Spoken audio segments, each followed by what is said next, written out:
what's up, everybody, this is Justin here. I'm here to make a video about my thoughts on the recent Metal Gear Solid Phantom Pain trailer at E3 this year.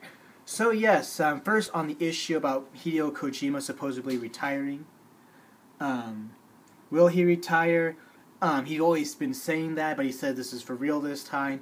But I feel as long as he finds some way to creatively advance or to develop the franchise, and if Metal Gear is the only game where he can, implement those creative ideas, then I think he'll always be part of the franchise. And I think he'll still stay on as a producer or advisor. I mean, he was a producer for Portable Ops, and I believe he was a producer for Metal Gear Rising as well. So I think he will always have his name somewhere attached to Metal Gear Solid. I mean, I think he can move on to other games now, but I think Metal Gear will always be his baby, and that's it for that. But you got to be open for every situation possible. But if there's a game that he wants to do, and I will be open to supporting that game, and knowing him, it will be something really cool. But yes, first off, the trailer, as like everyone else, I was very, very pleased with it. I really love the song Nuclear by Mike Oldfield, and I looked up some info about why Mike Oldfield made that song, and I think the reasons relating to his grandfather not being able to recover from the effects of fighting in World War I.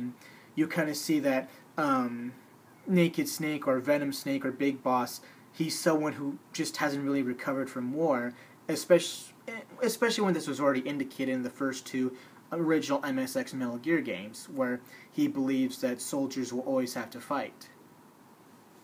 But, yeah, I'm kind of glad in this game now they're finally going to address what led to Big Boss being the antagonist of the first two games, and why you were under the assumption that he was the bad guy. But, yeah. First off, I really love the imagery of like the blood on his face, the pupilless eyes, the fire. That was just fucking crazy. And also putting the ashes of the on his face like war paint. I mean, either he's being fucking badass, or he's just gone totally over the edge, or best yet, both. I mean, you of course playing Ground Zeroes, you know that he's finally at a breaking point. But I think Kojima this time, in the past, of course, you've always been awarded for not exactly killing, but that was kind of more of like an aesthetic sense, but not really in a more direct moral sense, which was he was trying to do. But with Phantom Pain this time, he's trying to more directly show the moral consequences of war and killing. And I think the trailer does a good job of indicating those particular themes. But progressively in the past, he kind of found other ways to reward people for not killing, especially in the PSP games. I mean, you can use them as recruits, and then you can use those recruits for other functions, and then like you now have a reason to not kill. While in the first like Metal Gear Solid 1, 2, and 3, it's like, fuck it, I'm gonna kill these motherfuckers.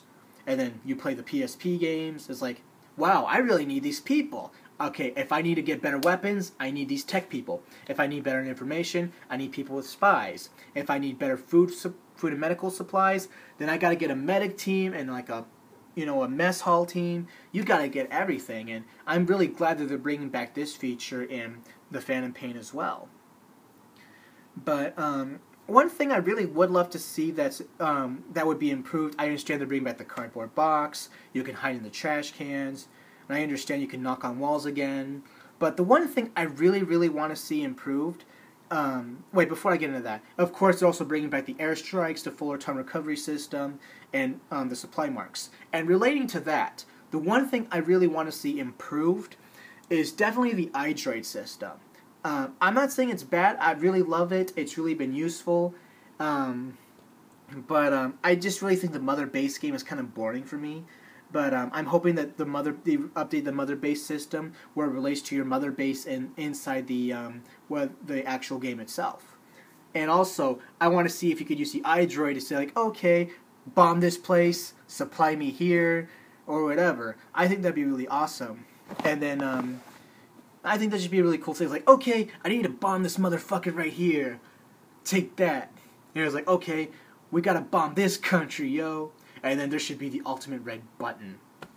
So yeah, I think they should really upgrade the iDroid to accommodate the features that are going to be back from Peace Walker. And storyline-wise, I'm kind of glad they're going to address why Big Boss is the bad guy.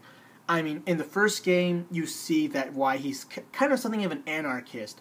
I mean, he once believed in what he was doing as a soldier for his country. He believed in his mentor. And then all of that was just wiped out. And then you get into Portable Ops, you still see something of a broken man. Not really a broken man, but he's still lost.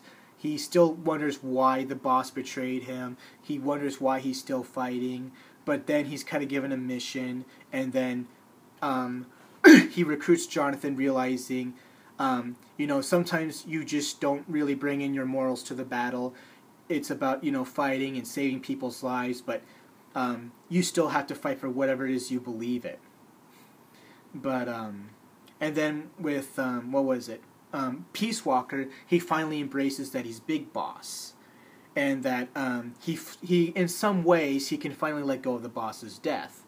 And then with Ground Zeroes, before I get into that, and with Peace Walker, he has found something to believe in again.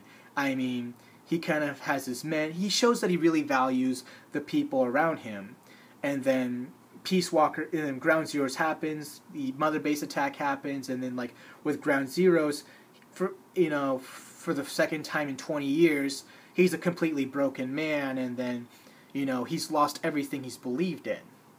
And he slowly has to bring that back up, and then you finally see those events that lead to what happens in the first 2 Metal Gear games. And which I'm really glad they're going to do, because the more Big Boss games I play, the more sympathy I have for him. I mean, he's really this good guy, and just something happened, but you see this happens, but I kind of don't get how this defines him as a bad guy in the first 2 Metal Gear games. Of course, they talked about it was just a situation with the Patriots, but I say there's more to it than just that, and I'm glad that Phantom Pain's finally going to do that. And I also like to see, will they bring in Major Zero into the game? Will they bring back Eva, Sigint, Dr. Clark, Paramedic? Will we see those characters again in the Phantom Pain as well? And I just think there's so much that can be used in this new installment. And I just look forward to it, and I just can't wait any longer. But also, I kind of want to see why Miller kind of went against Big Boss in the second Metal Gear game. I mean, will something happen between Miller and Big Boss in this game as well? Will they bring back Campbell in the game? Will Foxhound be in the game? There's just so much that needs to be presented, and hopefully this will do it. And with Ground Zero not Ground Zeroes, Phantom Pain being 200 times bigger than Ground Zeroes, hopefully whatever I want to be addressed will be addressed. So yeah, that's it for that, and look forward to my review of the new Saint Seiya next week. Alright, and please give your thoughts below, and if there was anything about the iDroid that I said that was mentioned at E3, please be sure to mention it in the comments box. Thank you.